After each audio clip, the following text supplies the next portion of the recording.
안녕하세요. 지식편의점 시안책방의 주인 이시안입니다. 5인 이하 소규모 출판사에서 발간하는 우수 독립 출판물 지원 사업의 일환으로요, 경기도와 경기콘텐츠진흥원이 오디오북의 제작을 지원하고요, 윌라에서 제작하고 이렇게 나온 좋은 오디오북 콘텐츠들을 시안책방이 소개하는 프로젝트로 찾아뵙습니다. 작은 출판사들의 큰 콘텐츠를 소개하는 이시안의 큰 책방입니다. 와, 이런 인연이 다 있습니다. 제 CL기는요, 제가 몇 달 전에 한 TV 프로그램의 작가에게 얘기를 들었던 책이었어요. 프로그램에서 제 CL기를 좀 다루고 싶은데요, 너무 이게 미시적인 내용이다 보니까 다루기가 좀 힘들다라고 얘기를 해서, 그럼 제가 백범일지를 다루고 그것을 보완하는 식으로 제 CL기를 제시하면 어떠냐라고 이야기해 주었어요. 나름 라임이죠, 라임. 제 CL기를 제시해라. 그때 당시만 해도요, 저는 제 CL기를 못 본 상태였기 때문에 대략적인 내용, 그 다음에 거시사가 아닌 미시사다, 뭐 이런 얘기를 듣고서 그러면 이렇게 하는 게 어떠냐라고 이야기를 해준 것인데요, 이게 오디오북이 되어서 저랑 이렇게 만나게 될 줄은 몰랐어요. 제 CL기는요, 한 독립운동가의 일기입니다. 이렇게만 보면 전혀 특이할 게 없죠. 그런데 일기는 일기인데 바로 육아일기예요. 제 C라는 아이를 키우는 상하이 임시정부에 있는 부부의 일기입니다. 우리가 가진 독립운동의 기록 중에 이렇게 특이한 형태의 기록이 있었습니다. 제 C의 일기는 양우조, 최선아 두 독립운동가 부부가 1938년서부터 1946년까지 기록한 육아일기입니다. 양우조 선생님은요, 미국 유학을 가서 방직공학을 전공한 지식인인데요, 1930년대 상하이로 망명해서 독립운동에 참여를 합니다. 최선아 선생님은 이화여전 영문과 출신의 신여성이었는데요, 결혼을 약속한 양우조 선생님을 찾아서 임시정부까지 가서 결혼식을 올리죠. 임시정부 내의 지식인 부부였던 겁니다. 이들 부부가요, 1938년 7월 맏딸인 제시를 얻고 그 후부터 기록한 육아일기가 바로 이 컨텐츠예요. 나중에 이 기록들을 모아서 책으로 낸 것은 제시의 딸인 김현주님이었습니다. 그러니까 김현주님 입장에서 보자면 할아버지, 할머니가 엄마를 기른 기록을 정리한 셈이라고 할 수 있어요. 이런 노력 덕분에 한국 독립운동사에 유례없는 미시사의 기록이 전해지게 된 것입니다. 사실 아이를 낳아서 키우는 과정이요, 지금이나 그때나 얼마나 다르겠습니까마는 문제는 이 당시가 일제 때였다는 거고요. 그리고 이걸 기록한 사람들은 상하이 임시정부에 참여한 인사라는 거죠.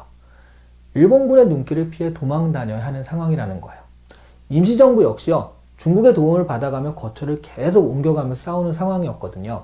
이 일기를 들으면 마치 일상처럼 공습경보가 울리면 자연스레 밖으로 나가서 숲이나 동굴 같은 데로 피하는 이야기가 나오는데요, 자칫 폭탄 하나가 자신이 있는 대로 그냥 떨어지면 그야말로 즉사하는 상황입니다. 그런데 아이는요, 그런 상황에서도 천진하게 웃으며 누워있는 거죠. 자신의 아이는 세상 무엇보다 귀하죠.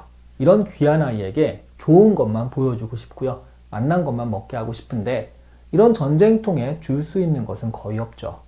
엄마 아빠의 안타까운 심정과는 별개로요, 아이는 이런 시기에도 꾸준히 자랍니다.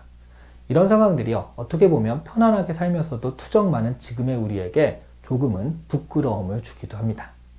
저는 이 일기가 독립운동가들도 역시 한 사람의 인간이었다는 것을 잘 보여주는 그런 기록이 아닐까 합니다. 얼핏 독립운동가 하면요, 뭔가 우리와는 다른 사람들로요, 사명감에 막 불타가지고 용기 있게 희생할 수 있는, 그러니까 날 때부터 영웅 같은 사람들로 생각을 하잖아요. 하지만 이 일기를 통해 엿본 그분들은요, 역시 똑같은 사람이었습니다.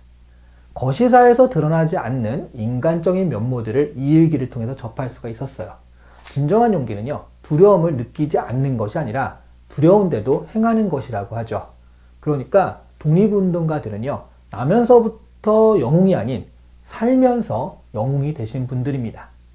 오늘날 우리가 누리는 현재가 이런 분들의 헌신과 희생으로 이루어졌다는 것, 그리고 그 희생하신 분들은 다르게 타고나신 분들이 아니라 우리와 하등 다를 바 없는 분들이었다는 것. 그래서 그분들이 이렇게 놓은 것들이 더 대단하다는 생각, 이런 생각들이요, 제시의 일기를 들으면서 끊임없이 이어지게 되더라고요. 오늘 이시안의 큰 책방은요, 독립운동가는 너무도 어울리지 않을 것 같은 육아라는 말이 굉장히 인상 깊은 어느 독립운동가 부부의 육아일기, 바로 제시의 일기였습니다. 제시의 일기 오디오북에는요, 주인공인 양우조, 최선화 선생의 손녀이자 그리고 제시의 딸이죠. 그러면서도 이 책의 역근인 같은 사람이요, 전부 다. 김현주 선생님도 낭독자로 참여를 해주셨어요. 제시의 일기 오디오북에 대한 깊이를 더하고 그리고 진정성을 더하고 있습니다.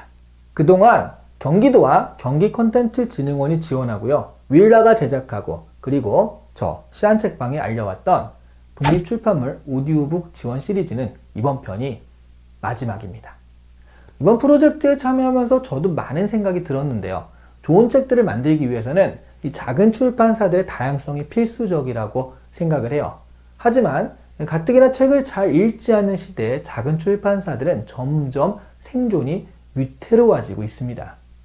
책을 좋아하시는 많은 분들이요, 좀 의식적으로 이 출판사들의 콘텐츠들을 사용하고 소비해 주어야 하지 않을까 하는 생각입니다. 오디오북 많이 들어주셨으면 하고요. 앞으로도 작은 출판사들의 독특하고 다양한 콘텐츠들에 많이 관심 가져주셨으면 합니다. 감사합니다.